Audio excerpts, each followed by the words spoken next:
आज की हमारी लेखिका हैं सुधा अरोड़ा जी। इनका जन्म सन 1948 में हुआ। सुधा अरोड़ा का जन्म जो है लाहौर पाकिस्तान में हुआ। उच्च शिक्षा कलकत्ता विश्वविद्यालय से हुई इनकी। हायर एजुकेशन इनकी जो है कलकत्ता विश्वविद्यालय से हुई है और इसी विश्वविद्यालय के 2 कॉलेजों में उन्होंने सन 1969 से 1971 तक अध्यापन कार्य भी किया। जिस विश्वविद्यालय से उन्होंने उच्च शिक्षा प्राप्त की, उसी विश्वविद्यालय के 2 कॉलेजों में उन्होंने सन 1969 से 71 तक, इतने सालों तक जो है वहाँ पर टीचिंग भी उन्होंने की है, अध्यापन कार्य यानी टीचिंग की है उन्होंने। तथा उन्होंने जो है आगे कथा साहित्य में सुधा अरोड़ा एक चर्चित नाम है। कथा साहित्य जो है तो साहित्य में सुधा अरोड़ा जी जो हैं उनका नाम जो है बहुत चर्चित है, बहुत ही उनका नाम प्रसिद्ध भी है। उनके कई कहानी संग्रह जो हैं वो प्रकाशित हैं, जैसे कि बगैर तराशे हुए, युद्ध विराम, महानगर की भौतिकी, काला शुक्रवार, कांसे का गिलास तथा औरत की कहानी संपादित आदि हुई हैं। उनकी जो कहानी है लगभग सभी भारतीय भाषाओं के अतिरिक्त, यानी जो उनकी कहानियां हैं वो लगभग सभी भारतीय जो भाषाएं हैं उसके अतिरिक्त कई विदेशी भाषाओं में भी अनुदित हैं। अनुदित यानी कि अनुवाद उनका किया गया है, यानी जो उनकी रचनाएं हैं उनकी रचनाओं को ज़्यादा से ज़्यादा भारतीय भाषाओं में उसका अनुवाद किया गया है और साथ ही कई विदेशी भाषाओं में भी उसका अनुवाद किया गया है। उन्होंने भारतीय महिला कलाकारों के आत्मकथ्यों के 2 संकलन दहलीज को लांघते हुए और पंखों की उड़ान तैयार किए गए हैं। अब आप इन्हें इस तरीके से भी याद कर सकते हैं, कई बार ये शब्द जो है औरत की आज़ादी से संबंधित जो है या फिर उसकी जो स्थिति है समाज में, देश में, उससे बहुत जुड़ी हुई चीज़ है। तो आप याद कर सकते हैं कि महिला कलाकारों के जो आत्मकथ्य हैं उसी के संकलन है जिसका नाम है दहलीज को लांघते हुए और पंखों की उड़ान तैयार किए गए हैं।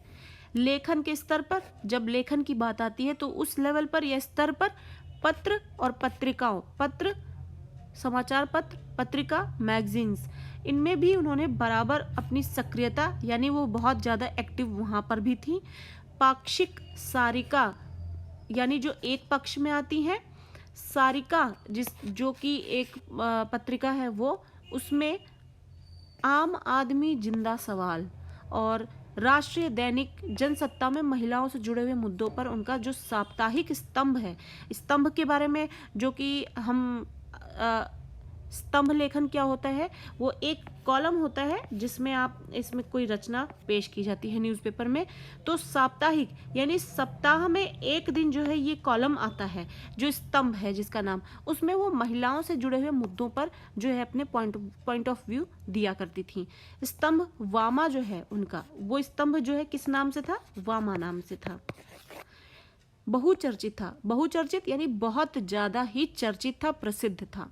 महिला संगठनों के जो सामाजिक कार्य हैं उसके प्रति उनकी सक्रियता, यानी कि कितना वो ज़्यादा एक्टिव थी और उसमें उनका जो समर्थन है वो जारी रहा। महिलाओं पर ही केंद्रित औरत की दुनिया बनाम और दुनिया की औरत, महिलाओं पर ही किस पर है, फोकस्ड है, और औरत की दुनिया बनाम दुनिया की औरत लेखों का संग्रह है। उत्तर प्रदेश हिंदी संस्थान द्वारा उन्हें विशेष पुरस्कार से भी सम्मानित किया गया और इस तरीके से उनको पुरस्कार भी प्राप्त हुए हैं उत्तर प्रदेश हिंदी संस्थान के द्वारा और उन्हें सम्मान भी दिया गया, सम्मानित भी किया गया। सुधा अरोड़ा मूलतः कथाकार हैं, सॉरी यहाँ पर थोड़ी सी मिस प्रोनाउंसिएशन हो गई। सुधा अरोड़ा मूलतः जो है कथाकार हैं।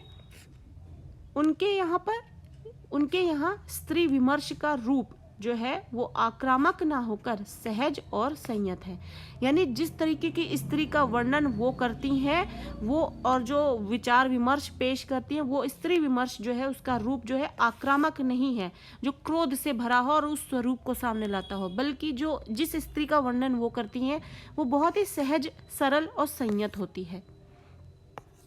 सामाजिक और मानवीय सरोकारों को वे रोचक ढंग से विश्लेषित करती हैं। जो समाज से संबंधित और मानवता से संबंधित जो चीज़ें होती हैं उनको बड़े ही मज़ेदार तरीके से, रोचक तरीके से आप कह सकते हैं, जिसमें कोई भी पढ़ने वाला जो है इंटरेस्ट ले सके, उसका वो विश्लेषण करती हुई नजर आती हैं।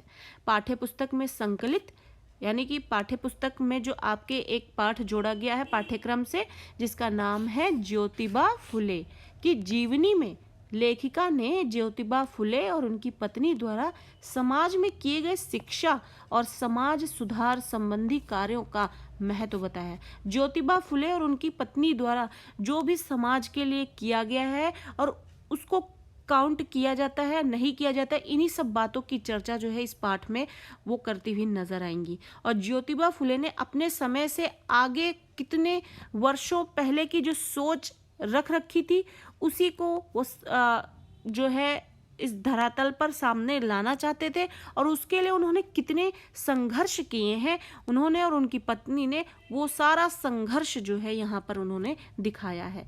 सामाजिक और धार्मिक रूढ़ियों का विरोध कर, सामाजिक यानी जो समाज के बंधन होते हैं या रिवाज होते हैं या रीति होती है या नियम होते हैं, और धार्मिक रूढ़ी और धर्म से संबंधित जो रूढ़ियां होती हैं, उसका विरोध करके उन्होंने दलितों, शोषितों और स्त्रियों की समानता के हक की लड़ाई करी।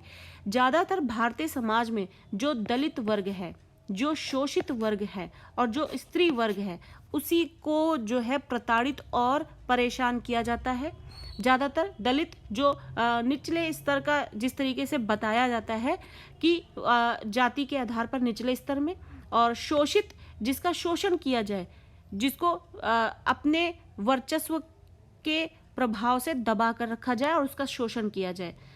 और स्त्री को भी ये सभी जानते हैं किस तरीके से भारतीय समाज में उसकी स्वतंत्रता को जो है हड़प लिया गया है, और उसको किस तरीके से पर्दे में रखा जाता है, उसको पढ़ने लिखने नहीं दिया जाता, उसको किस तरीके से घर के कामों तक ही जो है बांध कर रखा जाता है। ये सारी चीज़ें जो है भारतीय समाज में देखने को मिलती हैं, और इन्हीं तीनों वर्गों पर जो है हर कोई व्यक्ति जो है अपना वर्चस्व दिखाता हुआ दिखता है भारतीय समाज में।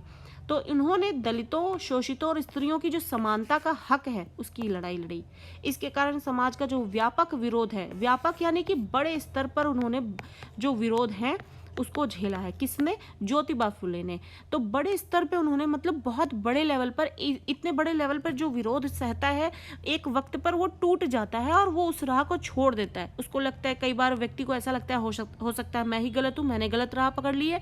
लेकिन ज्योतिबा फुले और उनकी पत्नी ने दृढ़ होकर इस राह को पकड़ी और सबको उसका हक दिलाने के लिए जो मेहनत की, जो व्यापक विरोध सहा और जो भी समस्याएं झेली उन्होंने, उसको उन्होंने जो है समय ने उनको पे ऑफ किया। और ये चीज़ जो उनका संघर्ष है वो देखकर, पढ़कर आप जानेंगे कि किस तरीके से समाज में इन लोगों के हक के लिए उन्होंने कितनी मेहनत की है। उस दौर की परिस्थितियों को ध्यान में रखते हुए उनका संघर्ष जो है निर्णायक महत्व रखता है, बहुत ज़्यादा महत्व रखता है। उस समय अपने दौर में उन्होंने जिस तरीके की परिस्थितियों का सामना किया है, उस परिस्थिति को ध्यान में रखते हुए जैसा संघर्ष उन्होंने किया है, बहुत ही महत्वपूर्ण संघर्ष है, पढ़ने लायक है, शिक्षा लेने लायक है, मोटिवेट होने लायक है। तो उन्होंने बहुत ज़्यादा संघर्ष किया है, उन्होंने और उनकी पत्नी ने। तो पाठ को पढ़ेंगे, समझेंगे, ज्योतिबा फुले के बारे में जानेंगे कि उन्होंने समाज से किस तरीके से लड़कर जो है इन लोगों को उनका हक दिलाया और समाज को समझाना चाहा कि इन लोगों को भी अपनी जो हक है, अधिकार है, उसको पाने का अधिकार है, समानता का अधिकार है, जीवन जीने का अधिकार है, इनको भी पढ़ने लिखने का अधिकार है और शिक्षित होने का अधिकार है। और किस तरीके से जो निचले वर्ग के जो जातिगत जो भेदभाव होता है उससे उभरने का जो है लोगों को उन्होंने शिक्षा दी कि इससे उभरे हटे, ये एक कोई सही चीज़ नहीं है। तो ऐसी चीज़ें जो है उन्होंने समाज को समझानी सिखानी चाहिए, और वो हमें पाठ को पढ़कर ही समझ में आएगा। आई होप कि यहाँ पर सुधा अरोड़ा जी का जो हमने जीवन परिचय पढ़ा, साहित्यिक परिचय पढ़ा, आपको बहुत ही अच्छी तरीके से समझ में आया होगा, आपको हेल्प कर रहा होगा। वीडियो आपके लिए बहुत ज़्यादा यूज़फुल है ये, और इसी तरीके की वीडियोस आप चैनल पर आती रहती हैं। आप चैनल को ज़रूर सब्सक्राइब कर लें, जिसके आपको टाइमली अपडेट मिलते रहें। और वीडियो अच्छी लग रही है, हेल्पफुल